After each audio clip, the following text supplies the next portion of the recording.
package in the mail, MSX games from Japan. Collecting without fail those shoot 'em ups, and that's the plan. He doesn't just collect them, he also codes them too. Join us and we'll go on electric adventures with you. Hey YouTube, Electric Adventures here. I have a package, not in the mail, dropped off by another local collector of things. They have a small arcade, and I fixed a couple of their arcade machines lately. And actually, funny story, when they were picking up their last machine, they saw, oh, you make games for things, and they wanted to know what system's for, and they didn't actually have any of them. And he said, well, I want to buy one of your games so I can say to my mates, here, look, I know the person who made this. And the easiest one for him to get was a ColecoVision. So he found this bundle on eBay, and he's dropped it off so that I can go through it, check it out, and old Colecos can be a little finicky, so we're going to do a couple of upgrades on it. So I thought it would be an interesting thing to unbox, see what he got in his bundle, and then we can go through the process of testing the various components, cleaning them, and work out what sort of mods and upgrades we're going to do to it to turn it into a nice robust system for him. Alright, let's zoom into the package and give it a go. Right, so here's the package. It's actually quite large. There's a lot in here. So we'll open it up. I said I haven't taken anything out. I do like it when you buy bundles of things that you get things that are completely unrelated to the system that you bought. So this is obviously for an Xbox 360, and it's some sort of a fan, new in box. We'll chuck that to one side. Alright, we have a little box here with some free air. Right, we have a copy of Mousetrap. Label's a little dirty, faded, but otherwise not too bad. Obviously, all these games are going to clean the contacts because we don't know how dirty they are. We have another great game called Cosmic Avenger. One of my favourite games from back in the day. That one actually looks a bit neater. We have a copy of Turbo, and it looks like somebody has already unscrewed this to have a look at it, so you never know, this might be... I do vaguely remember he showed me the listing. They mentioned they couldn't get Turbo working, so that might be a bit of a challenge. Right, chuck that over there. Now, our first bundle here. So we'll force our way in.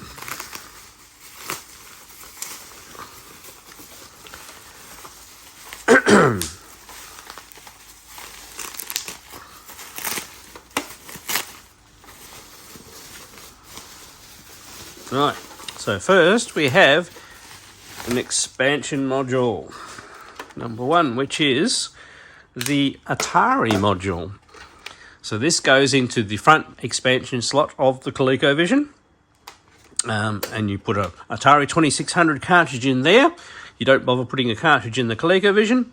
You then need to put Atari compatible joysticks in here, so you do actually need to have other joysticks. And then it's basically, so this is pretty much an Atari 2600, and it outputs the video by the ColecoVision. Also, another really good thing, because of how the Coleco's video chip work, you can put NTSC Atari games in here, and most of the time they'll actually work on a Pal Coleco. A trick I used to use before we had such things as the Atari 2600 Plus. But you've got your reset, your game select, you've got your left and right difficulties, and your colour and black and white switch, which are all very important. Your two joystick ports. It's a nice solid thing, and it has its edge connector here, which looks tarnished and worn. So we'll definitely be looking at cleaning that. Now we have...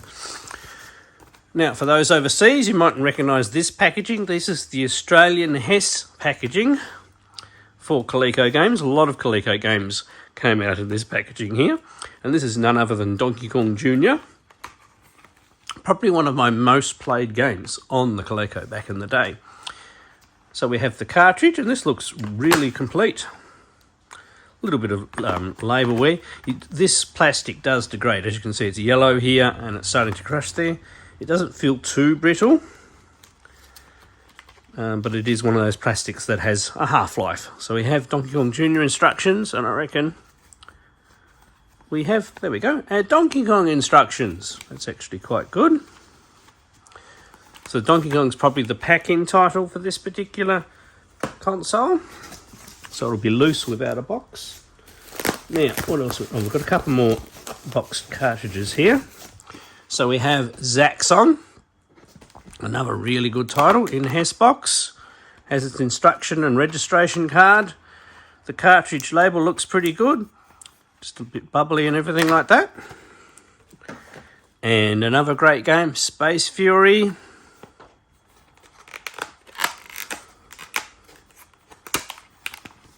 Also complete, so, and that one's in really good condition.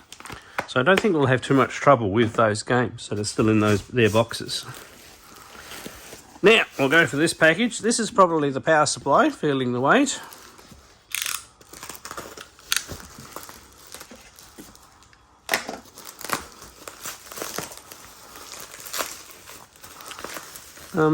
And actually, the Australian version of the Coleco power supply are actually pretty reliable.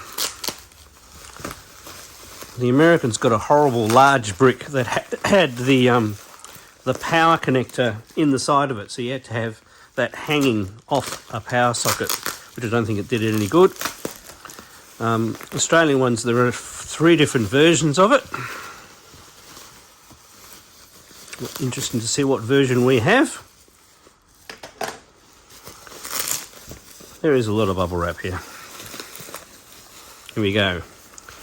So I'd call this the second version. Middle version, they're usually pretty good. So you have the input to the Coleco there, and an Australian connector there, no earth. So input 240 volts, and output is +5, -5, and 12 volts and common. So these are, and the Coleco is a little fussy on those voltages, so they do need to be pretty much spot on. But we'll see what this is like. There are alternatives if this doesn't work.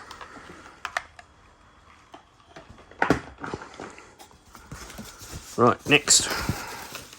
Now this one's large but very light, and I pretty much know what it is. It's the thing that matches the turbo game.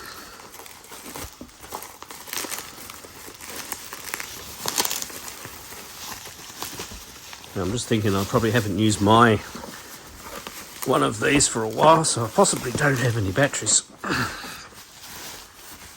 It does require some batteries.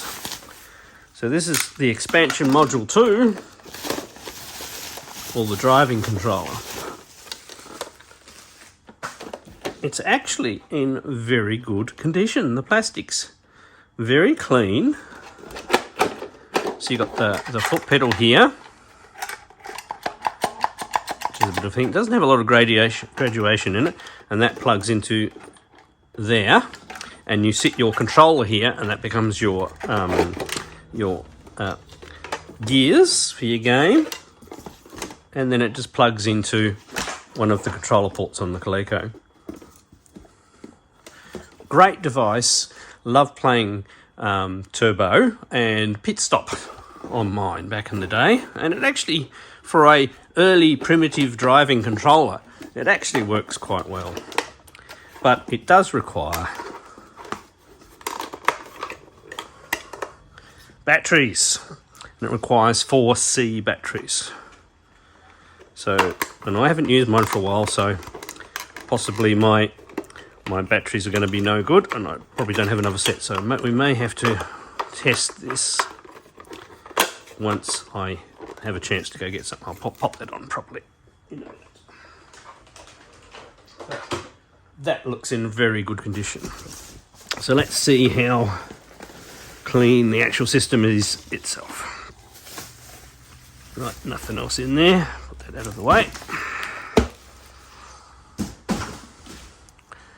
We'll go in a bit closer now. Unfortunately, when I zoomed in, I pressed the stop button and didn't notice. Anyway, so the system is very clean. You just missed me taking plastic off the system, really. You see the system here. It has its expansion module interface with a door. That's where the expansion module 1, and also if you're lucky enough to have it, a super game module, which expands it, brought out by Opco Games. We have a reset button, an on-off switch. The cartridge goes in there. Don't look too dirty. Nothing on the sides. On the back, we have the power in, and we have our RF out with a channel selector switch. The RF signal on these is not too bad. We'll just have to wait and see what we're like. We have 2 controllers.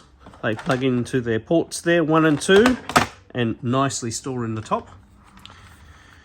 This one plugged into 1 looks less worn than the other one, and it's got quite a nice feel. So you've got left and right buttons, the directional pad, and you have your keypad with star and hash, and you can put overlays in there. A lot of games came with overlays. One of the games we have in the pile here, Mousetrap, is fairly hard to play without the overlay, unless you can memorise what the buttons are, because you need the buttons for certain things in the game. Quite often in Australia, these HES titles that we got, even if they required overlays, didn't come with them. So we were short of overlays, so I don't have a lot of overlays in my collection. So here's our second controller. It definitely looks a lot more worn and used. It still feels okay though. Maybe got a little bit of loose plastic in there. So we'll test these out and clean them as required. So most of the system looks relatively clean. So what we'll do, I will plug this into a TV. Obviously we need to tune in, and we'll just see if we can get the initial ColecoVision logo with no cartridge in it up on the screen. Right, so the good news is the system boots every time I put my Atari ST Max in it, because it has a light so that you know that the system's powering on and booting. The RF signal is pretty atrocious, and if you knock the RF cable at all, you lose the signal entirely. So the actual cable is not soldered inside the Coleco, it's actually in a plug-in connector. So I reckon when we undo it, it's probably not even plugged in properly, and we'll see if we can adjust it. But as you can see, the boot up of the Atari ST is there at the moment. By the way, I'm using my USB-C power supply because I know that's good. I haven't tested the power supply that came with it. What we might do is just try one of the nicer looking games at this stage. So we know we have a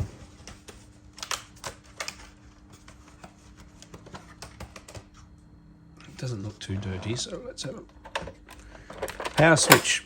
Is reasonably firm.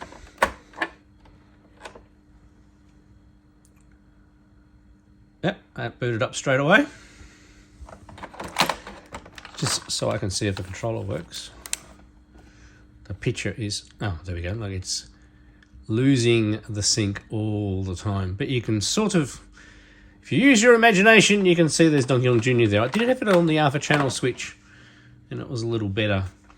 So, yeah, it's time to open him up and see what's going on inside. On the other channel switch, we actually do get colour. So, but as you can see, terribly snowy, and no sound seems to be coming out at the moment. But once again, more to be investigated. Right, so I've got the Coleco upside down. You have a few screws to take out, and then you need to manually, well, manipulate the front off as well.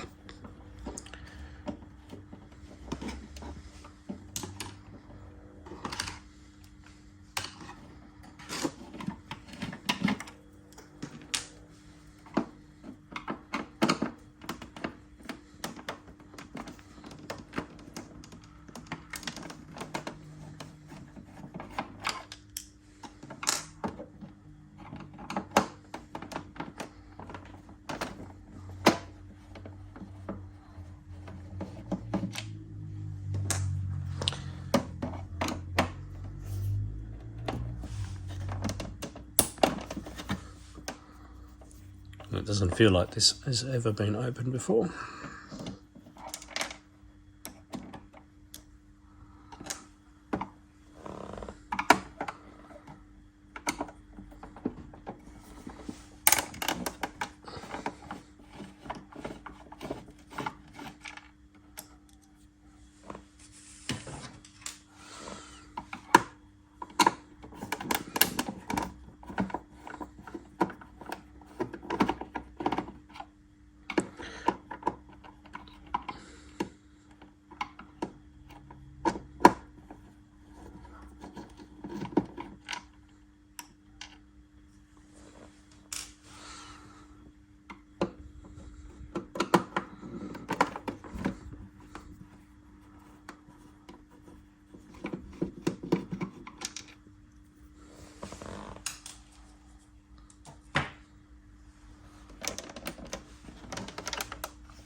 Here comes the tricky bit of getting the front panel off.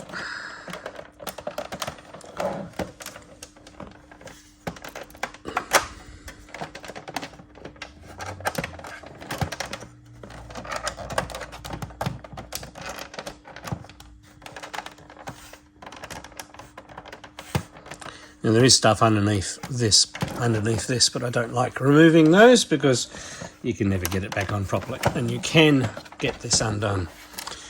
Just haven't done it for a little while, so a bit out of practice.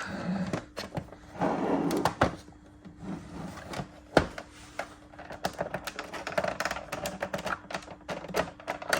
we go.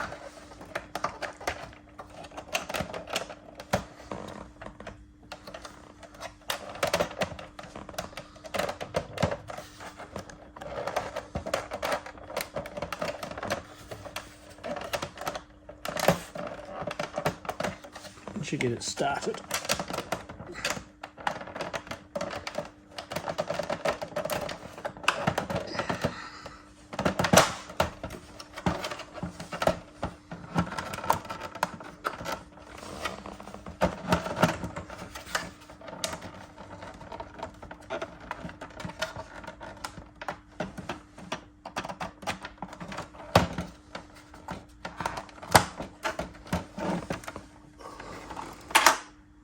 I missed a screw.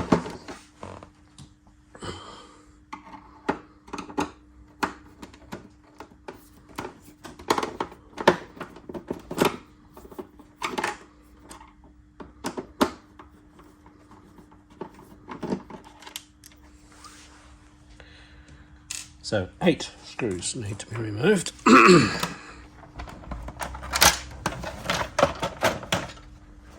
Right. There we go. So the whole top comes off, no cables, and you have your slide switch and your reset.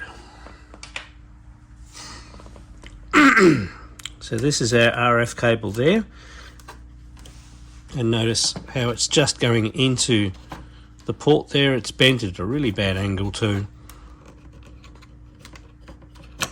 So I'm just going to unplug that. Plug that back in. What have I done with the cartridge? You might put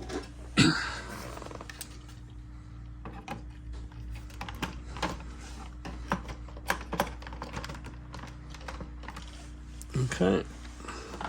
So there's our Coleco USB power supply, which is very, very handy because you get nice stable voltages from it.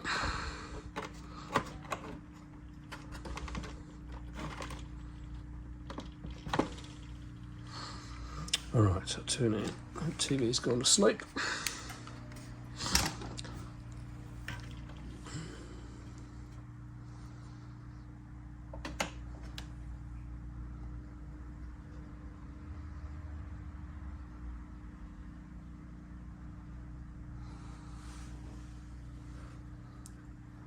So I wasn't looking in the right spot. Let's turn him off again. Turn him back on so you can see the light blinking, so we know we're on. I reckon this is a reset back. I should have saved my setting.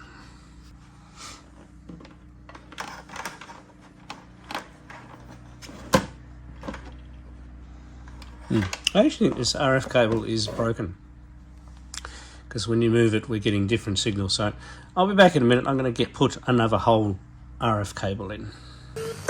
Right, so definitely problem with the cable to start with. Once I have a cable in there, I can get colour and I can get sound. This RF modulator, which I'll pop down, there's a couple of adjustment screws in it. This one is like the coarse tuning. This is the I believe the fine tuning, or the even the sound part of the channel. Occasionally it'll stop making noise, so there is definitely loose connections going on inside here, so a bit of degradation inside the RF modulator, which is not surprising. It's what happens in these things. So we will, but other than that, the system is actually working really well and solidly. We just need to fix the problem with the RF modulator.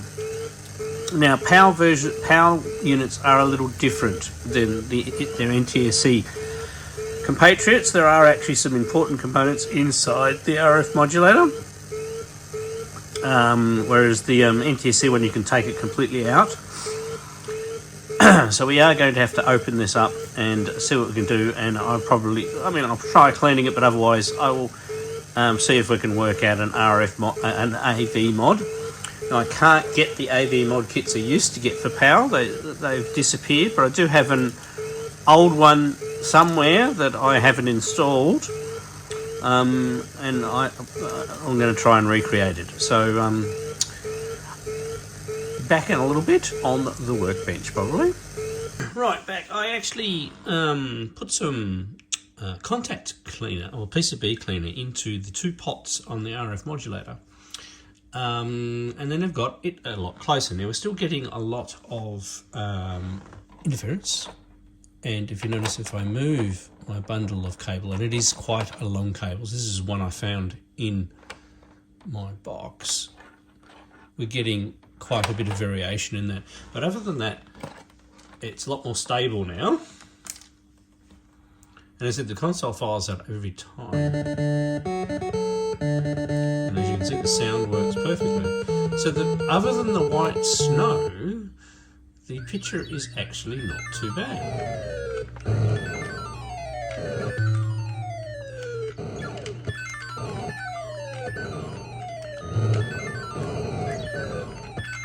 So that game works perfectly. Now, yes, the turbo cartridge does not work, and it looks like it's been opened up.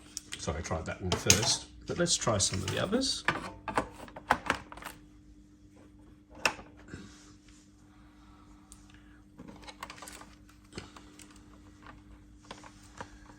This is Mousetrap.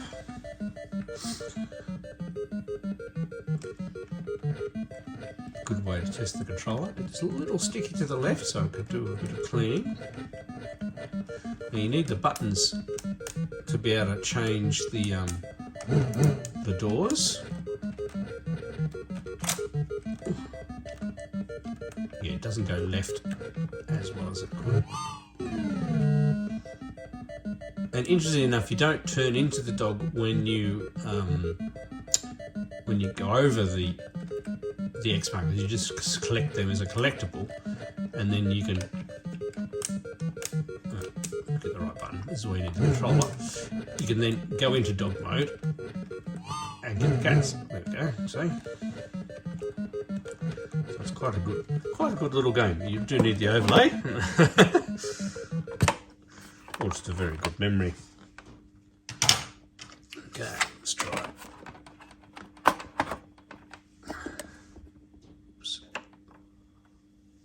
Zaxxon.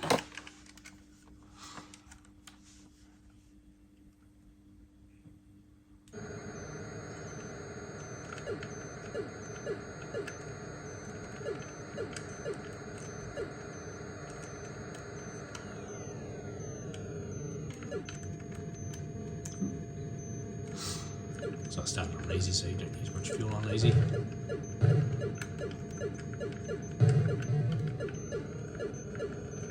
Another one of the really good launch games for the ColecoVision. And as you said, the colours are nice and vibrant and clear. We just have to work on this snow.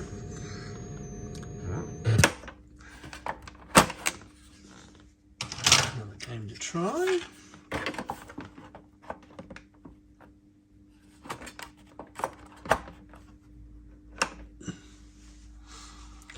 So every game works other than Turbo.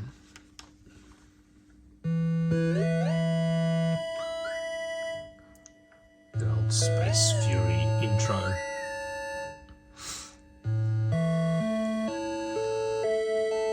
This was always quite impressive. The actual gameplay itself is not my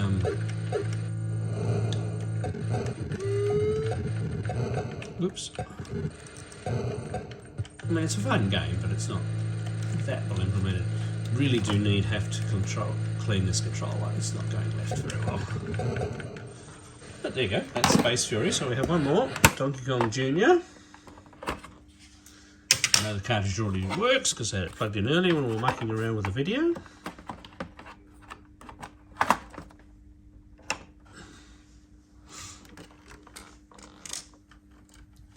You really don't have that much trouble with Coleco games, the connectors getting dirty and things like that. Most problems you have are with the power switch.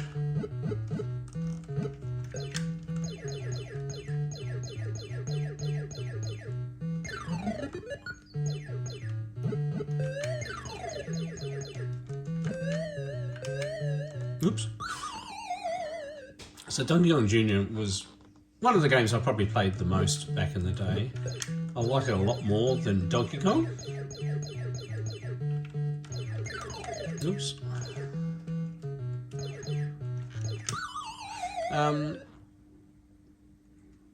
This controller's not helping. I'm blaming the controller rather than the player.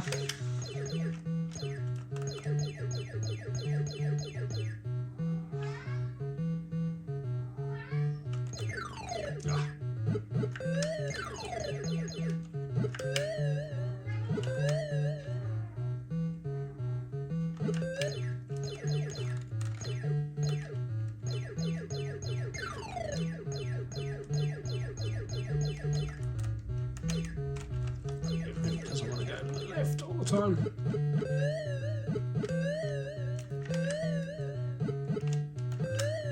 Oh, anyway. Yeah, it mostly works. So what we'll do is I'll get the bits and pieces together. I will AV mod it because it'll just be that nice finishing thing. Just that I can't get the kits anymore. So I'm going to have to make one and test one, but it'll be the same AV model I've used before, except that I'm going to make up a circuit. But I'll do that in a follow-up video, otherwise I'll never get this part of the video out. So I hope you've enjoyed this first look at this machine, strip down of the Coleco and general diagnosis. And I will hunt around for another RF cable just to see whether the length is causing this snow issue. But other than that, I reckon we will AV. Other than that, the system is working really well. There's nothing really wrong with it. Alright, I'm Electric Adventures. Thanks to all my subscribers. Thanks for watching, and I'll catch you next time.